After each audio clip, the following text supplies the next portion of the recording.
Elena Martinez stared at the eviction notice taped to her apartment door, her hands trembling as she read the bold red letters for the third time. 30 days. That's all she had left before losing the small studio that had been her sanctuary for the past 2 years. The medical bills from her mother's cancer treatment had drained every penny of her savings, and her part-time job at the local bookstore barely covered groceries, let alone rent. The hallway of the rundown building felt suffocating as Elena fumbled with her keys, finally managing to unlock the door. Inside, the familiar smell of vanilla candles couldn't mask the mustiness that came with old walls and broken dreams. She collapsed onto her second-hand couch, burying her face in her hands. At 25, she had imagined her life would be different. She had a degree in literature, dreams of becoming a writer, and until 6 months ago, a loving mother who believed in her potential. Now, with her mother gone and debts piling up like autumn leaves, Elena felt completely alone in the world. Her phone buzzed, interrupting her spiral of despair. The screen showed an unknown number, but desperation made her answer anyway. "Miss Martinez?" The voice was smooth, cultured, with just a hint of an accent she couldn't place. "My name is Adrian Blackwood. I believe we have some mutual friends who mentioned you might be interested in a business arrangement." Elena frowned, trying to place the name. "I'm sorry, but I think you have the wrong person. I don't know any Adrian Blackwood, and I'm definitely not involved in any business arrangements." A low chuckle came through the phone, sending an unexpected shiver down her spine. "Perhaps we should meet in person.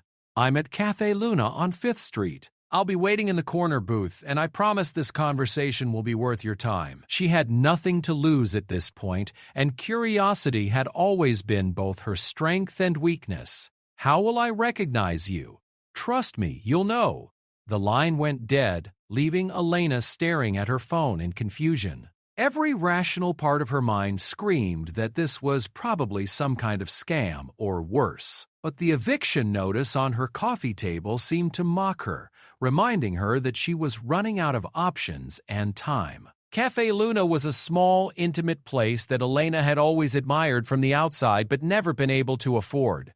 The rich aroma of freshly ground coffee beans mixed with the scent of pastries as she pushed through the heavy wooden door. The interior was dimly lit, with exposed brick walls and vintage Edison bulbs casting warm shadows across mismatched furniture. She spotted him immediately and understood what he meant about recognition. Adrian Blackwood sat in the corner booth as promised, but he seemed to exist in a different realm from everyone else in the cafe. He was tall, even sitting down, with dark hair that looked like it had been styled by shadows themselves. His skin was pale in a way that spoke of someone who rarely saw sunlight, and when he looked up from the book he was reading, Elena felt her breath catch.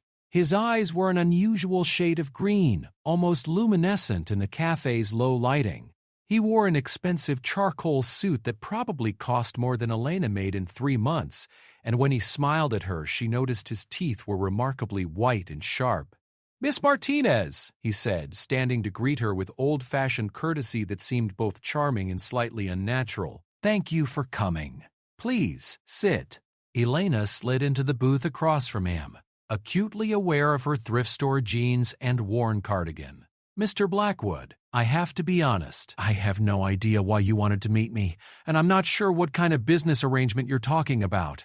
Adrian studied her face with an intensity that made her feel exposed, as if he could see through every wall she had built around herself. "I know about your mother's medical bills. I know about the eviction notice you received today. I also know that you're an intelligent woman with a degree in literature and dreams that currently seem impossible to achieve." Elena's blood ran cold. "How could you possibly know all that?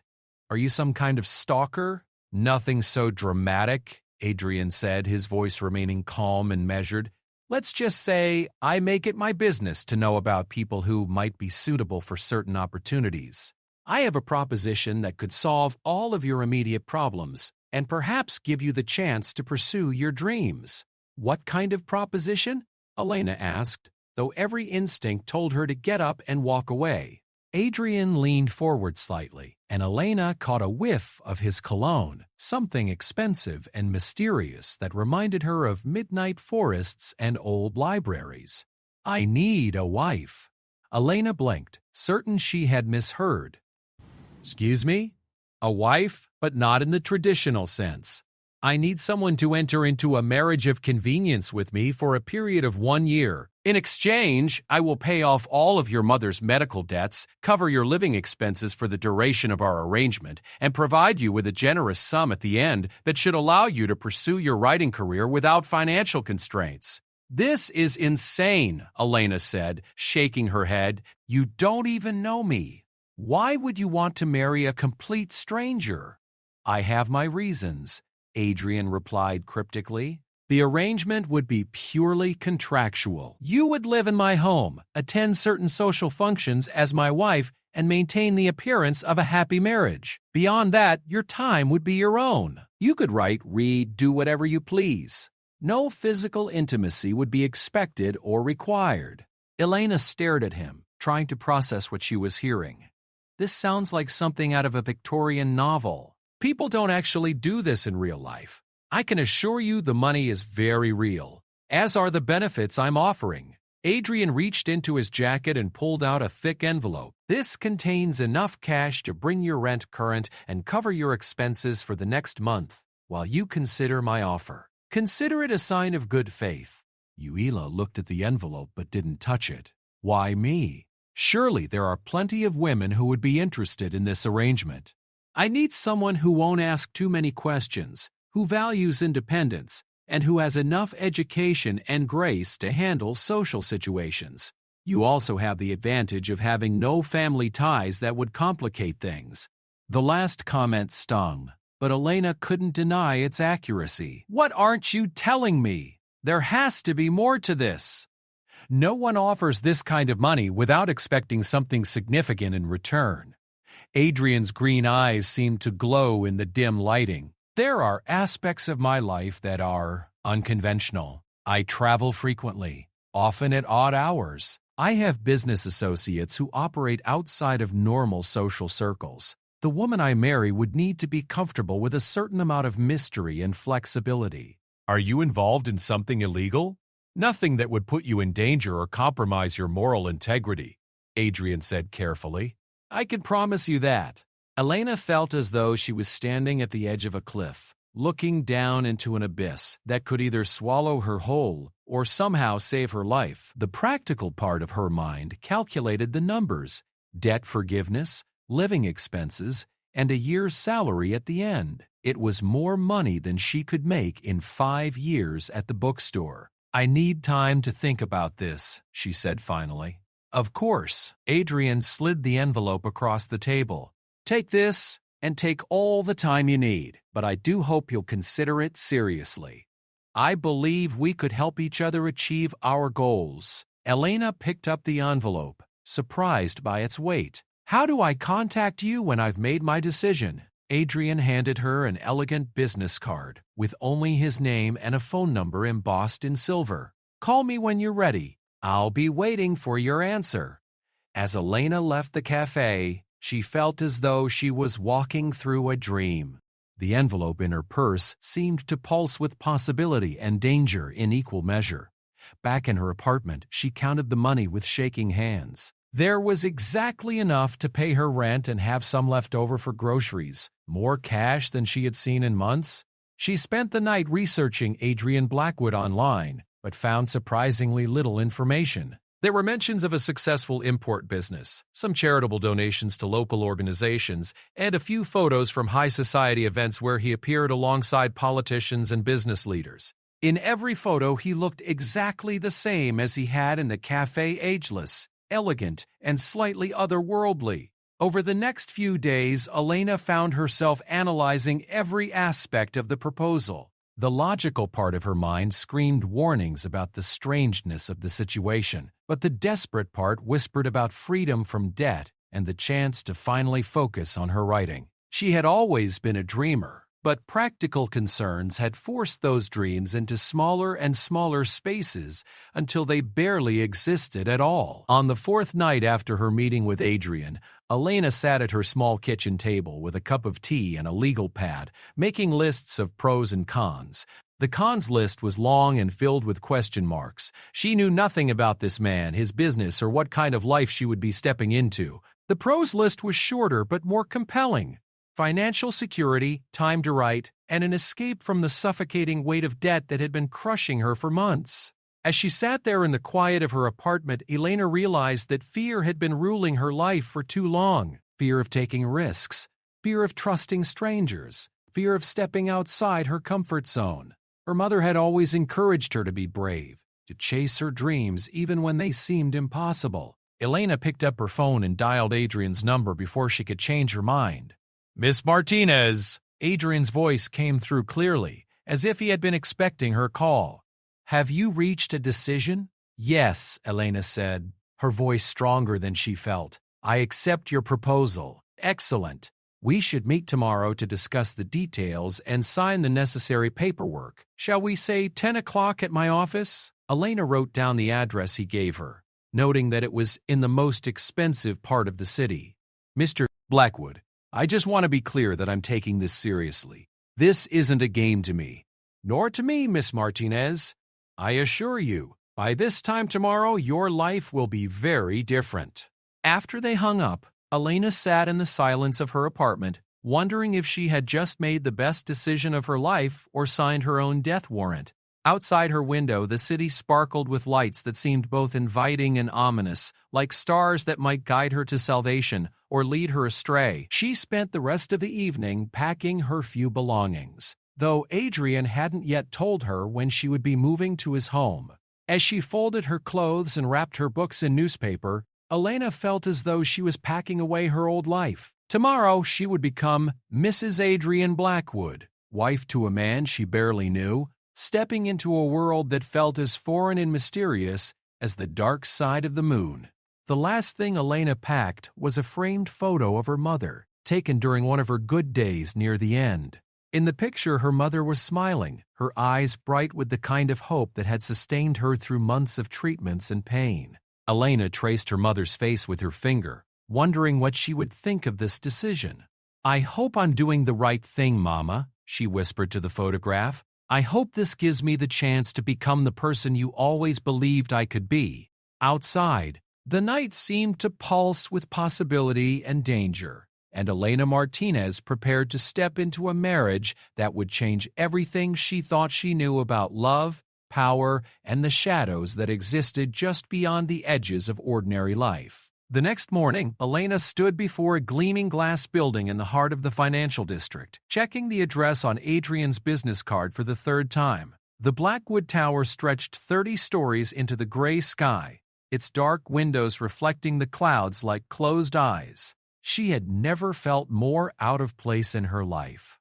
The lobby was a study in modern elegance, all marble floors and minimalist furniture that probably cost more than most people's cars. Elena approached the reception desk, where a woman with platinum blonde hair and blood-red lipstick looked up at her with barely concealed disdain. "I have an appointment with Mr. Blackwood," Elena said, trying to project more confidence than she felt. The receptionist's expression changed immediately, as if someone had flipped a switch. Her cold professionalism transformed into something approaching fear, mixed with respect. "Of course, Miss Martinez. Mr. Blackwood is expecting you. Top floor, private elevator." Elena was directed to a separate elevator that required a special key card. As the doors closed and the elevator began its smooth ascent, she caught her reflection in the polished steel doors. Her brown hair was pulled back in a simple ponytail, and she wore her best dress, a navy blue number she had bought for job interviews that now felt woefully inadequate for whatever world she was about to enter. The elevator opened directly into Adrian's office, and Elena stepped into a space that felt more like a luxury apartment than a place of business. Floor-to-ceiling windows offered a panoramic view of the city, while dark wood paneling and rich leather furniture created an atmosphere of old-world sophistication. Adrian stood with his back to her, looking out at the cityscape, and for a moment Elena was struck by how still he was, like a statue carved from marble. "Welcome to my world, Elena," he said without turning around. "I trust you slept well?" "Not really," Elena admitted. "I kept wondering if I was making a terrible mistake." Adrian turned then, and in the bright morning light streaming through the windows, Elena noticed details she had missed in the cafe's dim lighting. His skin wasn't just pale, it was almost translucent, and there were faint shadows under his eyes that spoke of someone who didn't sleep much. When he smiled, those sharp canine teeth were more pronounced than she remembered. "Second thoughts are natural," Adrian said, moving to his desk where several documents were laid out with military precision. "But I believe you'll find that our arrangement will benefit both of us more than you can imagine." Elena approached the desk, her eyes scanning the papers. "Is that the contract?" "Indeed. I've had my lawyers draw up something comprehensive but fair. You're welcome to have your own legal counsel review it, though I suspect you don't currently have that luxury." Elena picked up the contract, surprised by its thickness. "This looks like it's longer than most novels." "Thoroughness protects both parties," Adrian said, settling into the chair behind his desk with fluid grace. "The essential points are straightforward. A marriage lasting 1 year, during which you'll live in my home and accompany me to various social functions. In exchange, all of your mother's medical debts will be paid immediately. You'll receive a monthly allowance of $10,000, and at the end of the year, you'll receive a lump sum of $200,000. $200,000? You didn't mention that yesterday? I wanted you to agree based on necessity, not greed," Adrian said. "Money has a way of corrupting people's judgment." Elena forced herself to focus on the legal language, though her hands were shaking slightly. Most of the contract was standard marriage agreement terms, but there were several clauses that made her pause. "What does this mean about discretion regarding the husband's business practices and associates?" Adrian's green eyes met hers steadily. "It means that you may observe things that seem unusual or even impossible. You're agreeing not to discuss these observations with anyone outside our marriage, including law enforcement, media, or friends." "That sounds ominous." "It's protective," Adrian corrected. "For both of us." Elena continued reading, noting clauses about her availability for travel, requirements for attending certain events, and surprisingly detailed provisions about personal space and privacy within Adrian's home. One section caught her particular attention. "It says here that all meals will be provided, but that I'm not to question your dietary restrictions or eating schedule." "What kind of dietary restrictions?" "I have a rare condition that requires a very specific diet," Adrian said smoothly. "I often eat at unusual hours, and I prefer to dine privately. You'll have complete access to the kitchen and all the food you could want, but our meal times likely won't coincide." Elena set down the contract and looked directly at Adrian. "Mr. Blackwood, I appreciate the opportunity you're offering me, but I feel like you're being deliberately vague about important details. If we're going to be married even in name only, don't I deserve to know what I'm getting myself into?" Adrian was quiet for a long moment, and Elena had the strange sensation that he was weighing her words very carefully, as if they carried more significance than she understood. "You're right," he said finally. "You deserve honesty, though I suspect you won't believe what I'm about to tell you." He stood and moved to the windows, his hands clasped behind his back. "I am not entirely human, Elena. I am what people would call a vampire, though that word carries so many myths and misconceptions that it's almost meaningless." Elena stared at him, waiting for the punchline. When none came, she laughed nervously. "Very funny. Are you testing my sense of humor or my gullibility?" Adrian turned back to face her, and something in his expression made Elena's laughter die in her throat. His green eyes seemed to glow with an inner light, and when he smiled, his canine teeth had definitely grown longer and sharper. "I don't age as humans do. I have certain dietary requirements that normal food cannot satisfy. I have enhanced strength and speed, and I am sensitive to sunlight, though not in the dramatic way that movies would have you believe. I have lived for over 300 years. And in that time, I have built an empire that spans far beyond what you see in this building. Ella felt the room spinning slightly. She gripped the edge of the desk to steady herself. This is insane. Vampires aren't real.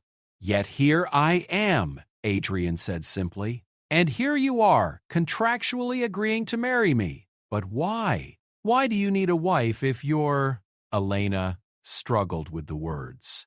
If you're what you say you are. Because I need to maintain appearances in human society. I need someone who can accompany me to social functions, who can make me appear more normal, more human. There are business deals and political connections that require a certain image, and a married man seems more stable, more trustworthy than a bachelor who has remained unmarried for decades.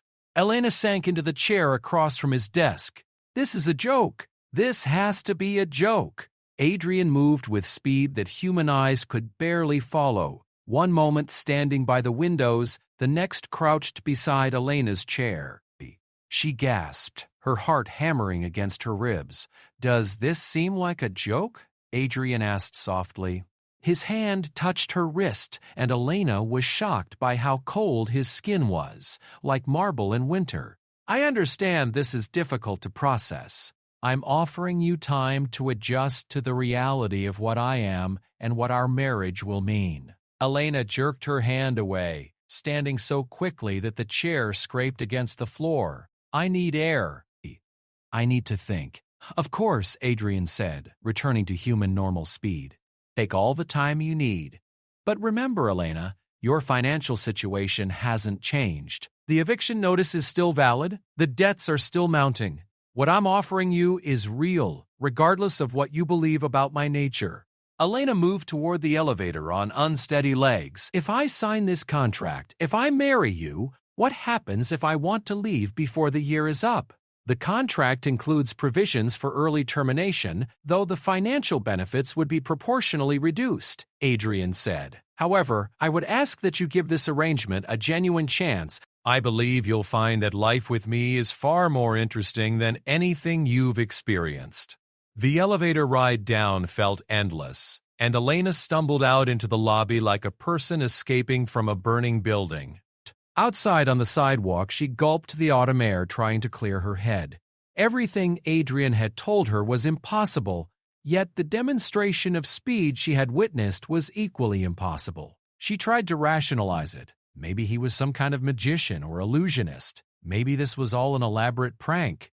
But the weight of her purse reminded her of the money he had already given her, money that had allowed her to sleep without nightmares about homelessness for the first time in months. Whether Adrian Blackwood was a vampire, an eccentric millionaire, or a complete lunatic, he was offering her a way out of the hole her life had become. Elena spent the rest of the day walking through the city, trying to process what she had learned. She found herself in the public library, researching vampire mythology and folklore, though everything she read seemed like fantasy compared to the composed, businesslike man she had met. As evening approached, Elena realized she was hungry, but had been too distracted to eat all day. She stopped at a small diner and ordered coffee and pie, spreading the contract out on the table to read through it more carefully.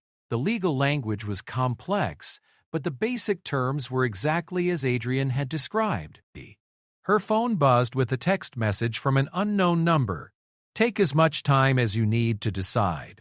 But remember, some opportunities only come once. Elena stared at the message, wondering how Adrian had gotten her cell phone number, then remembering that he seemed to know everything about her already. She thought about her empty apartment, the stack of unpaid bills on her kitchen counter, and the dreams she had buried under the weight of practical concerns. When she returned home that evening, Elena found a large manila envelope that had been slipped under her door. Inside was paperwork showing that her mother's medical debts had already been paid in full, along with a note in elegant handwriting. A gesture of good faith.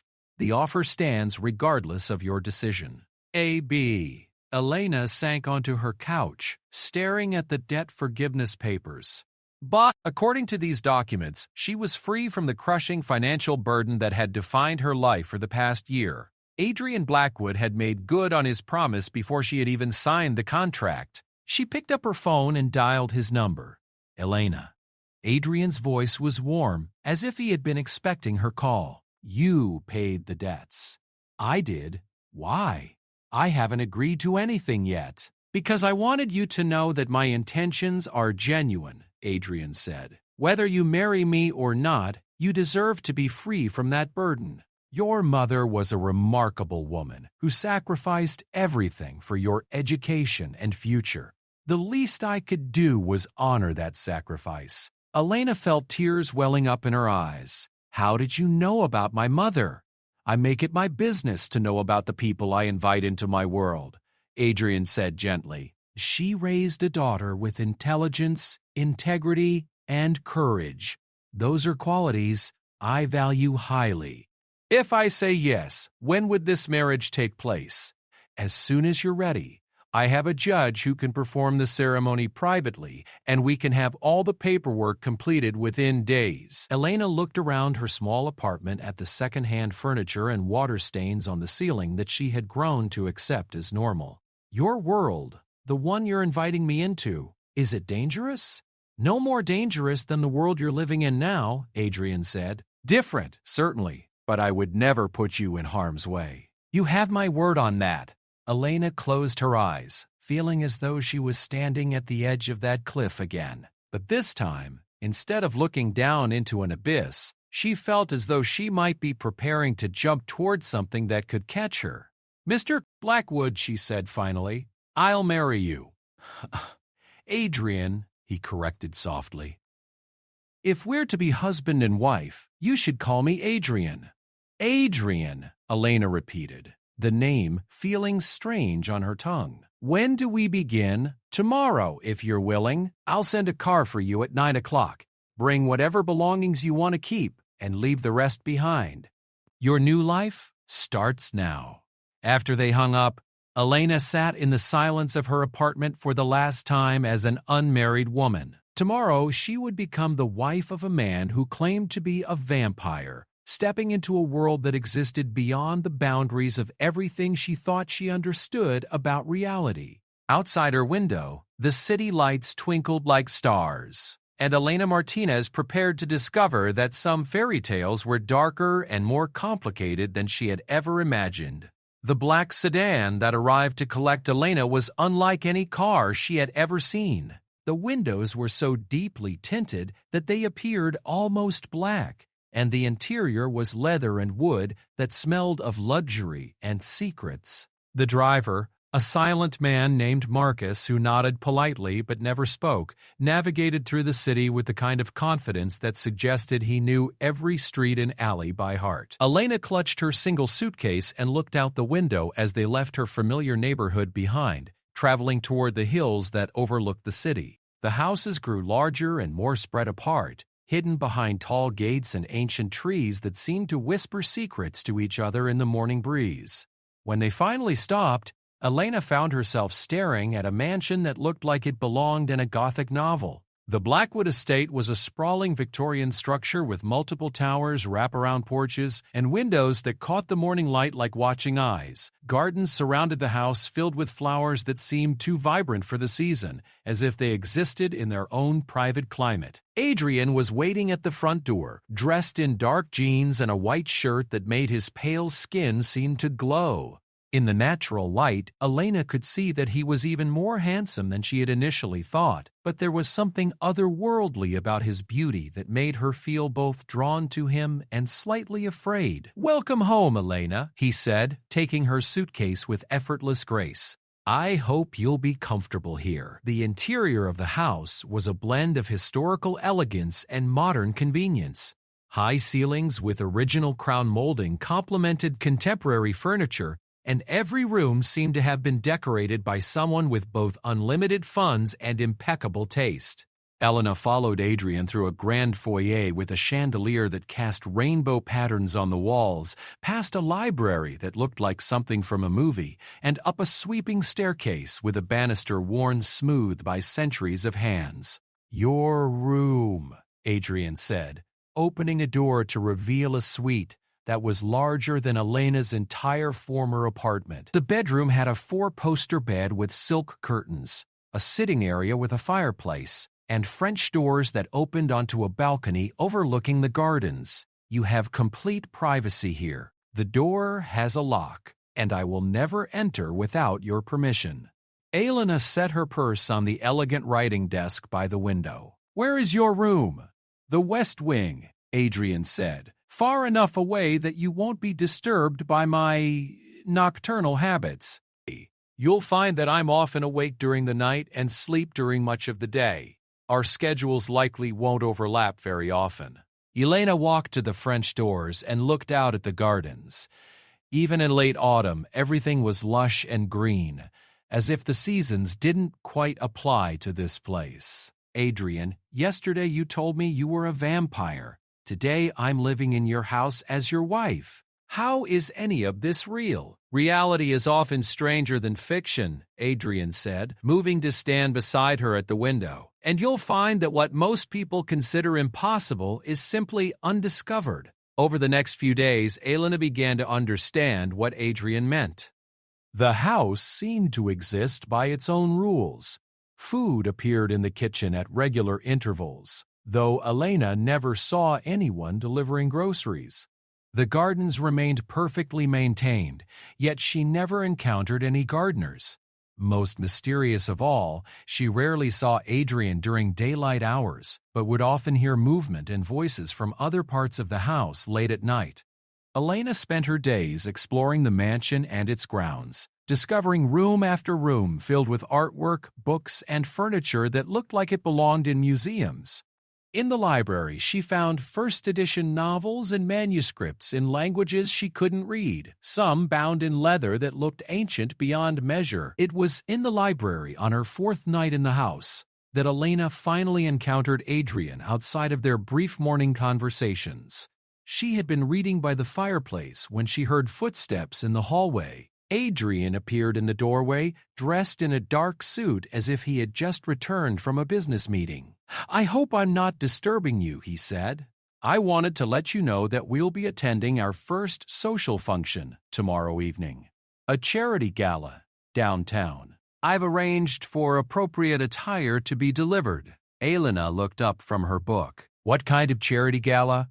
"The Westfield Foundation Annual Dinner. They raise money for various medical research initiatives." Adrian moved into the library, his eyes scanning the shelves as if checking to make sure everything was in its proper place. "You'll meet some of my business associates, including the mayor and several city council members." "Business associates," Elena repeated. "What exactly is your business, Adrian? I mean, what do you actually do?" Adrian was quiet for a moment, his fingers tracing the spine of a leather-bound volume. "I own several companies that deal in imports and exports. Rare artifacts, antique furniture, specialty foods. I also have investments in real estate, technology, and various other sectors." "That's very vague." "It's a very diverse portfolio," Adrian said with a slight smile. "You'll learn more as you meet the people I work with." The next evening, Elena found herself standing in front of a full-length mirror wearing a dress that probably cost more than she used to make in 6 months. The gown was midnight blue silk that seemed to shimmer with its own inner light, and it fit her perfectly despite the fact that no one had taken her measurements. Matching shoes and jewelry had been included, along with a note. "You look beautiful." Adrian was waiting for her at the bottom of the stairs, and Elena felt her breath catch when she saw him. He wore a black tuxedo that looked like it had been made specifically for his tall, lean frame, and his dark hair was styled in a way that emphasized the sharp angles of his face. When he looked up at her, his green eyes seemed to glow with appreciation. "You're stunning," he said, offering her his arm. "Shall we?" The charity gala was held in the ballroom of the city's most exclusive hotel, and Elena felt like she had stepped into a movie as they walked through the grand entrance. The room was filled with people who radiated wealth and power, the men in expensive tuxedos and the women in gowns that probably had their own insurance policies. Adrian moved through the crowd with ease, introducing Elena as his wife to a parade of politicians, business leaders, and social elites. Elena smiled and made polite conversation, but she couldn't shake the feeling that there was an undercurrent of something she didn't understand flowing beneath the surface of every interaction. "Adrian Blackwood," a voice said behind them, and Elena turned to see a woman approaching with predatory grace. She was tall and elegant, with platinum blonde hair and red lips that seemed too red to be natural. "I heard congratulations were in order." "Victoria," Adrian said, and Elena caught the slight tension in his voice. "Elena, this is Victoria Sterling. She runs several art galleries in the city." Victoria's handshake was cold, and her smile never reached her pale blue eyes. "How lovely to meet Adrian's new wife. You're quite different from what I expected." Elena felt like she was being studied by a scientist examining a particularly interesting specimen. "Different how?" "So human," Victoria said with a laugh that sounded like breaking glass. "Adrian usually prefers a different type." "Victoria," Adrian's voice carried a warning that made Victoria's smile falter slightly. "Of course," Victoria said smoothly. "Well, I hope you'll both be very happy together. Adrian, we should talk later about the acquisition we discussed." As Victoria glided away, Elena looked up at Adrian. "What did she mean about your usual type?" "Victoria has a flair for drama," Adrian said dismissively. "Don't pay attention to anything she says." But as the evening progressed, Elena began to notice other things that didn't quite add up. Many of the guests seemed unusually pale, and several of them had the same sharp canine teeth that Adrian possessed. She watched a group of men in expensive suits having an intense conversation in a corner, and she could have sworn she saw one of them move with the same impossible speed that Adrian had demonstrated in his office. The strangest moment came when Elena excused herself to visit the ladies' room. As she was washing her hands, she overheard two women having a hushed conversation by the mirror. "I can't believe Adrian actually married a human," one of them said. "What could he possibly be thinking?" "Maybe he's finally ready to settle down," the other replied. "Though I have to say, she seems completely clueless about what he really is." "Do you think he's told her about the council?" "God, I hope not. Can you imagine a human knowing about our business? It would be a disaster." Elena's blood ran cold. She quietly locked herself in a bathroom stall, her heart pounding as she processed what she had just heard. These women were talking about Adrian as if he wasn't human, which confirmed what he had told her about being a vampire. But what was this council they mentioned? When Elena returned to the ballroom, she found Adrian in conversation with Mayor Davidson and a man she didn't recognize. As she approached, she caught the end of their conversation. "The zoning permits for the new district should be approved by next week," Mayor Davidson was saying.